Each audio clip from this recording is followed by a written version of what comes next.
To most people who have been watching this situation develop for the past few months, it seems obvious Josh Duggar will soon be going to prison for a very long time.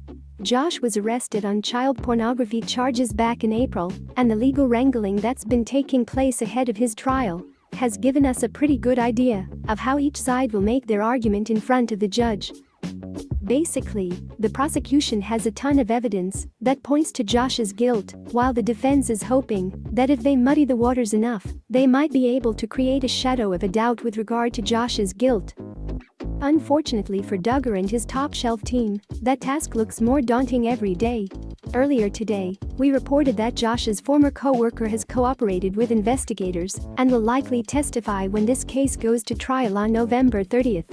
Of course, that's if Josh's lawyers don't succeed on having the trial date pushed back again, something they've already done once and are attempting to do again. That's very bad news for Josh, and his lawyers' attempts at blindsiding prosecutors have repeatedly fallen flat.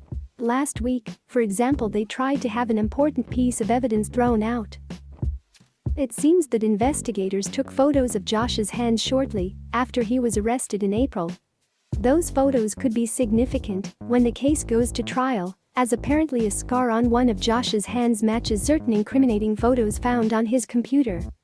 Now, the defense has filed to have those photos ruled inadmissible as evidence, claiming that agents from the Department of Homeland Security violated their client's rights.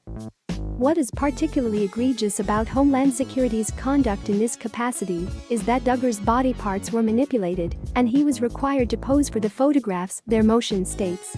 By any measure, this constitutes a search and an intrusion on his personal rights'2 without his counsel present2 in violation of his 4th, 5th, and 6th Amendment rights. The prosecution contends that the display of a defendant's physical characteristics, such as a photograph, do not fall under the 5th Amendment right against self-incrimination.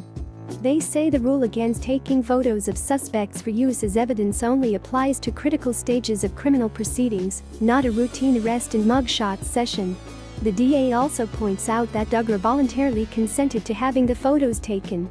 Currently, it sounds as though the photos will be allowed into evidence, but as details are currently under seal, it's unclear what sort of impact they might have on the trial. Whatever the case, it appears as though the walls are closing in on Josh. While several family members, including his wife, Anna, remain convinced of his innocence, to the rest of the world, it seems obvious that Josh is headed to prison. Bizarrely, Anna believes that Josh was framed by the Biden administration and would have never been arrested had Trump been re-elected. We're gonna go out on a limb and guess that his lawyers won't be using that argument in court.